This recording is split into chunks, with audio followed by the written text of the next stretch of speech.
Application 5, time period of conical pendulum. तो conical pendulum क्या होता है वो समझने के लिए हम लोग ये एग्जांपल लेंगे। तो suppose this is string and this is mass attached. अगर मैंने इसको ऐसे ऐसे गोल घुमाया तो ये कोन शेप बनेगा कि नहीं, जैसे मेहंदी का कोन रहता है, आइसक्रीम का कोन रहता है वैसा। तो दिस इज कोनिकल पेंडुलम। ये ऐसा ही दिखेगा जैसा हम लोग इस फिगर में बनाए।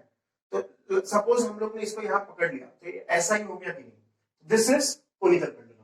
और ये मास है, इसका वेट कहां होगा, mg डाउनवर्ड। और रस्सी में टेंशन कहां है, so as to pull। तो tension acts in a string so as to pull। तो टेंशन का डायरेक्शन ऐसे। तो दिस इज कोनिकल पेंडुलम। एक सर्कल घूमने के लिए जितना टाइम लगे that is time period of conical pendulum. एक सर्कल घूमने के लिए मान लो इसको 2 सेकंड लग रहा है, then this time period of the conical pendulum is 2 second. एक बार सर्कुलर मोशन जाने के लिए इसको 2 सेकंड लग रहा है, तो time period of conical pendulum is 2 second, like that. Now coming to the physics or the forces involved and how to calculate the time period of conical pendulum। तो हम लोग ने देखा इस मास पे उसका वेट कहां है, downward direction mg। Tension in string कहां है, T along the string। अब इस टेंशन को अगर मान लो मैं इस एंगल को थीटा बोलूं, angle made by the string with the vertical, let us call this theta. अब ये थीटा है तो ये भी थीटा है, वर्टिकली ऑपोजिट एंगल्स। अब ये थीटा है तो component of tension along theta is T cos theta. और टी कॉस थीटा के परपेंडिकुलर में जो फोर्स है component of tension that is T sine theta. And as you can see T sine theta is towards the centre, hence T sine theta acts as centripetal force. तो अगर हम लोग इसमें forces का बात करें, we have one force tension, another force mg। Component of tension along horizontal T sin theta, along vertical T cos theta। Yes. Now coming to the force balance in horizontal direction। Horizontal direction में हमारे पास एक ही force है T sin theta। Is there any other force which is balancing this force? No। तो T sin theta is an unbalanced force। अगर T sin theta unbalanced force है तो we can write T sin theta is equal to mass into acceleration। Just like from Newton's law, force is mass into acceleration। तो unbalanced force T sin theta in horizontal direction equals mass into acceleration in horizontal, which is centripetal acceleration। Because T sin theta is along the center, it is centripetal force। Hence T sin theta is mass into centripetal acceleration।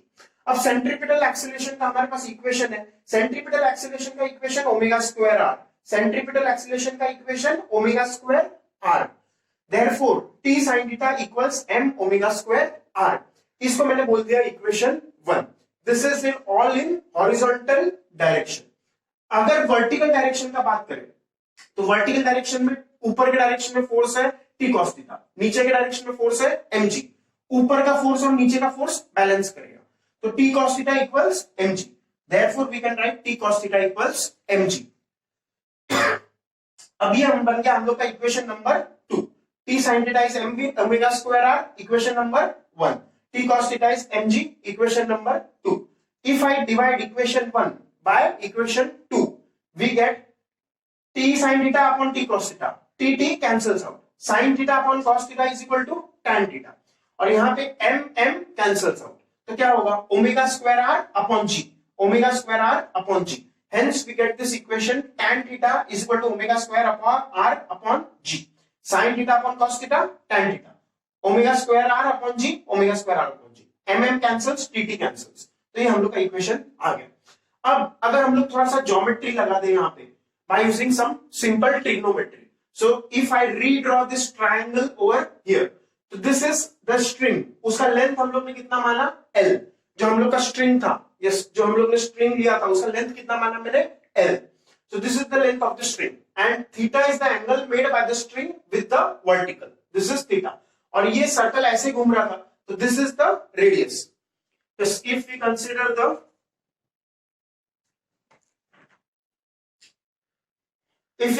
The string and if we consider this angle as theta, this is radius r। Now by simple trigonometry, sin theta is opposite upon hypotenuse, opposite side which is r, hypotenuse which is l। sin theta is r by l, cross multiplying r equals l sin theta. ये r is l sin theta value हम लोग इस equation में substitute करेंगे, r is l sin theta in this equation, tan theta is omega square r upon g। So if we put r is l sin theta from this trigonometry relation, So we get omega square L sin theta upon G. I am rewriting this equation over here. Tan theta is omega square L sin theta upon G. I am rewriting it here. फिर उसके बाद tan theta में मैंने लिखा sin theta upon cos theta. तो sin theta cancels out. LHS में भी sin theta, RHS में भी sin theta.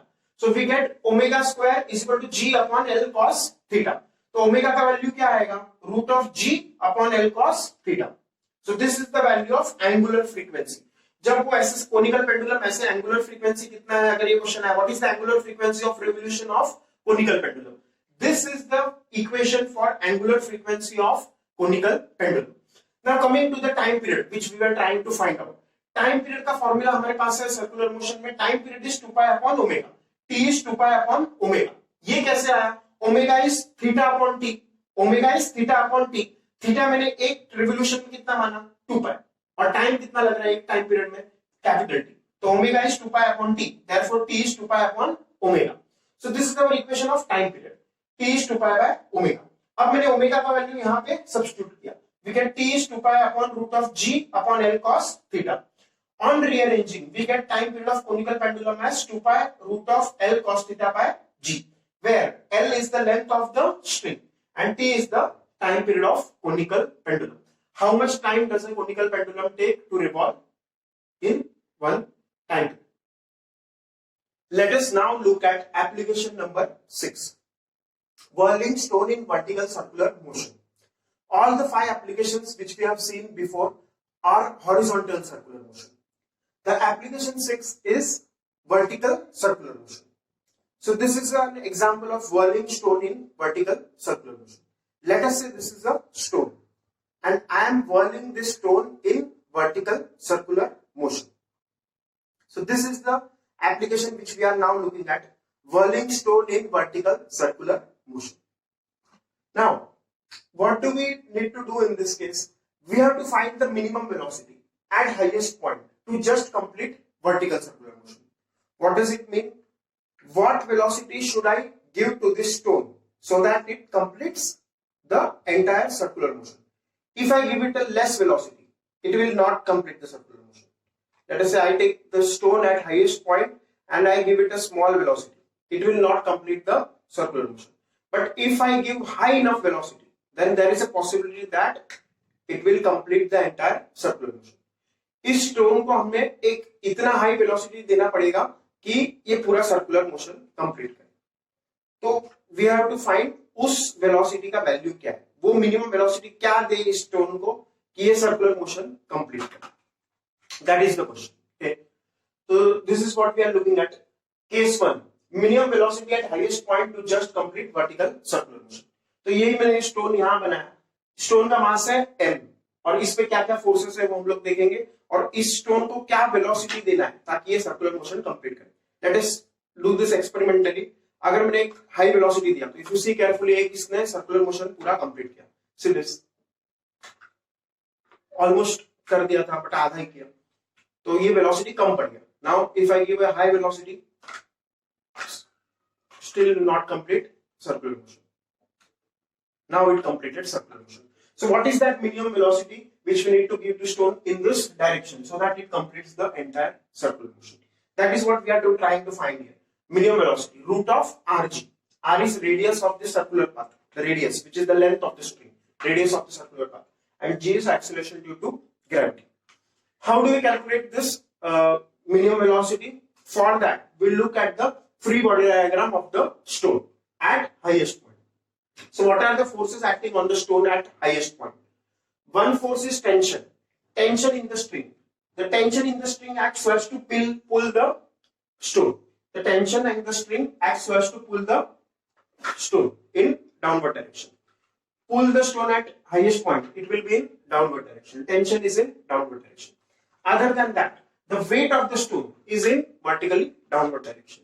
Mg, the weight of the stone, is also in vertically downward direction. The final thing, the acceleration. Because there is circular motion in this case, the acceleration is towards the center. Whenever we have circular motion, we have centripetal force and we have centripetal acceleration. And centripetal acceleration has direction towards the center. Hence, the acceleration of this case for the stone will be towards the center. Now, tension is one force, mg weight is another force, and acceleration is the centripetal acceleration. What will be the Newton's law equation? The sum of forces T plus mg. The sum of forces T plus mg equals mass into centripetal acceleration. The sum of forces T plus mg. T plus mg. Why are we adding the forces? Because both the forces are acting in the same direction. The sum of forces, net force is equal to mass into acceleration. In this case, centripetal acceleration. Now, for just completing circular motion, tension at highest point just should be 0. What do we mean by it? At this highest point, if the tension becomes 0, then the string will become loose. At the highest point, if the tension becomes 0, then the string will become loose and it will not complete circular motion. For completing the circular motion, the string should have tension. That means the string should be tight. If the string becomes loose, then it will not complete circular motion. As we see here, if the string becomes loose, it will not complete circular motion. The string needs to be tight to complete circular motion. If we see carefully, tension at all points is non-zero. If it becomes 0 at highest point, then it will become loose and it will not complete circular motion. So, what is the minimum tension which should be there so that it completes circular motion? The minimum tension should be just greater than 0. In limiting case, let us assume this value to be 0. So T plus mg is m into AC. Acceleration, centripetal acceleration will substitute as v square by r. Therefore, we will get T plus mg is mv square by r. For just completing circular motion, minimum tension, we will assume it to be limiting tension which is going to 0. तो tension हम लोग ने 0 कर दिया.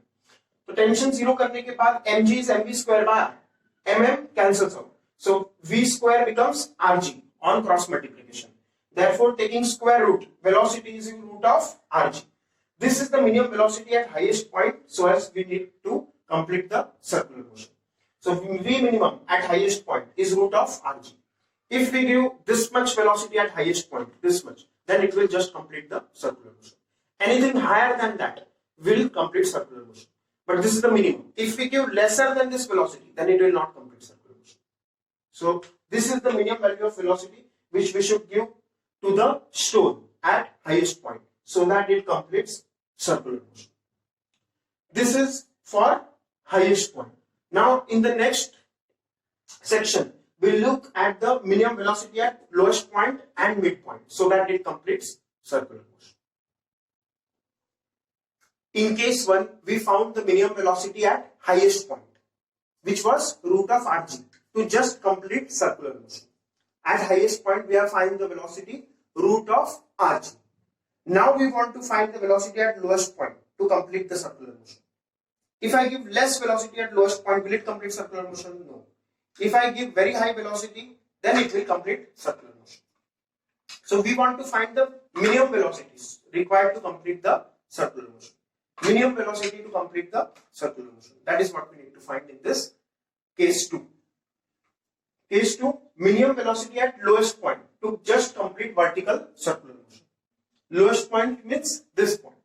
In our example, this is the lowest point and this was the highest point. This was the highest point, this is the lowest point. So we are trying to find the velocity at lowest point to just complete circular motion. For that, we'll use conservation of energy. Conservation of energy. By conservation of energy, energy at highest point, this point, equals energy at lowest point, this point. What are the energies involved with the stone? We have potential energy and kinetic energy.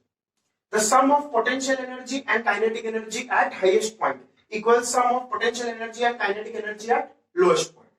What is the potential energy at highest point? Considering this as the reference, this let us consider this as ground. In that case, this is radius r and this is also radius r. So the total distance or the total height of the highest point is 2r.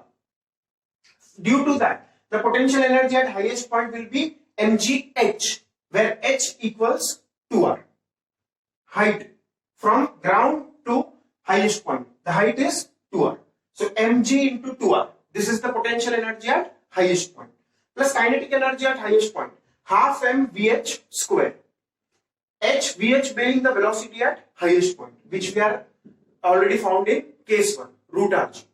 Now potential energy at lowest point. Lowest point we are considering to be the ground. So mgh, the height at ground is 0. So mg into 0 plus half m VL square, where L stands for lowest point. VL is what we are trying to find out. Now, multiplying this to 2 mgr plus half m VH, we found out in case 1 root rg. So VH square is rg equals 0 plus half m VL square. Now taking m common from this entire equation and cancelling on both sides, we get 2 gr plus gr by 2 is equal to VL square by 2. On cross multiplying and calculating, we find the value of VL to come out to be root of 5 rg. VL is root of 5 rg. That means at this lowest point, we need to give root of 5 rg velocity, to complete the circular motion. This is the minimum velocity at lowest point to just complete circular motion. If we want to find the velocity at midpoint to complete circular motion, then we'll do the same analysis, energy conservation between, let us say, lowest point and midpoint, and we'll find the velocity at midpoint to complete circular motion. At any of the point, we can apply energy conservation and accordingly find the velocity at any required point to just complete vertical circular motion. So, as promised, we wind up our circular motion topic by doing this last derivation as promised of centripetal acceleration by vector method. So, this is the last derivation which we have for circular motion. We have already done this derivation by dimensional analysis. In this case, we will use vector method to do the same analysis, same result. How do we go about? First of all, let us consider origin O. This is the x-axis and this is the y-axis. On the xy plane, consider a point P at a distance r from origin O, making an angle theta with positive x-axis. So is this setup clear? We have x-axis, we have y-axis, that means we have xy plane and origin O. At a distance r from origin O, we take a point P in the first quadrant. If this distance is r and if this angle is theta, then what can we say if we complete this triangle? That triangle I have made on this side. This is OP, which is distance r. Let us call this side as x because it is on the x-axis. Let us call this side as y because it is on the y-axis. Using simple trigonometry, cos theta is adjacent upon hypotenuse, x upon r. Therefore, x becomes r cos theta. X becomes r cos theta. Taking sin theta is opposite upon hypotenuse. Opposite is y. Hypotenuse is r. So sin theta is y by r. Therefore, y is r sin theta. Remember these coordinates. X is r cos theta, y is r sin theta. We will need these coordinates in substituting for vector r. Now, if we consider OP vector, it will be shorthand notation. We can call it as r vector. R vector is xi cap plus yj cap. This is the result from vectors. Everyone who has done vectors will be knowing this result. R vector, position vector of point P, is xi cap plus yj cap. Put x is r cos theta and y is r sin theta, which we have derived here. Put x is r cos theta and y is r sin theta. On substitution, we get r vector as r cos theta I cap plus r sin theta j cap. After that, in circular motion, we know this result. Omega is theta by t. Angular velocity is angular displacement upon time. Just like linear velocity is linear displacement upon time. Similarly, angular velocity is angular displacement upon time. Cross multiply. Theta equals omega t. Substitute the value of theta as omega t in the above expression. We will get r vector as r cos omega t I cap plus r sin omega t j cap. This is the position vector of point P. R vector r cos omega t I cap plus r sin omega t j cap. Differentiating the r vector, we get velocity vector. Velocity vector is dr by dt. Velocity is dr by dt. Remember this result in basic physics. V is dx by dt. Similarly, V is dr by dt. Now, substituting the value of r vector, what do we get? velocity vector is d by dt of r vector, which is r cos omega t I cap plus r sin omega t j cap. If you remember the result of derivatives, derivative of cos theta is minus sin theta, and derivative of sin theta is cos theta. By chain rule, we also get omega here and here. Chain rule in derivatives. We are using chain rule in derivatives. We get the term omega. So our velocity vector reduces to r omega minus sin omega t I cap plus r omega cos omega t j cap. Differentiating again with respect to time, we get acceleration vector as dv by dt, which is d by dt of minus r omega t sin omega t I cap plus r omega cos omega t j cap. Again differentiating, we'll get the derivative of sin omega t as cos omega t and derivative of cos omega t as minus sin omega t. By chain rule, omega multiplies. So accordingly, I have multiplied omega. So this is the acceleration vector. Taking minus omega square common, we get r cos, acceleration vector is minus omega square r cos omega t I cap plus r sin omega t j cap. If you remember, this is the result for r vector. R cos omega t I cap plus r sin omega t j cap is nothing but r vector, which we are substituting here. So acceleration vector is minus omega square r vector. This is the acceleration vector. Now after this acceleration vector, what does this negative sign mean? Negative sign indicates that r vector is away from the origin. So minus r vector will be towards the origin. R vector is away from the origin. So minus r vector will be towards the origin. That means minus r vector is towards the center of the circle. That means this acceleration points towards the center of the circle. That means this is centripetal acceleration, because centripetal acceleration points towards the center. Taking magnitude, what do we have? Magnitude of centripetal acceleration is omega square r, which is the formula which we already have remembered. And using v is r omega, therefore omega will be v by r. Substituting omega is v by r, we get the result v square by r. That is how we derive the result for centripetal acceleration. Omega square r or v square by r by vector method. The first method we saw was by dimensions. The new method which we are seeing is by using vectors. There are more methods, but these are the only two which are important from exam point of view, whether it is competitive exam or boards, any exam. These are the two methods which we are expected to know. Now, considering the circular motion topic, we have covered all the derivations, all the concepts as far as any competitive exam or board exam is concerned. Whether it is JEE, NEET, any exam, these are the only concepts which will need to solve any problems. We'll continue further with the next set of topics in our following videos.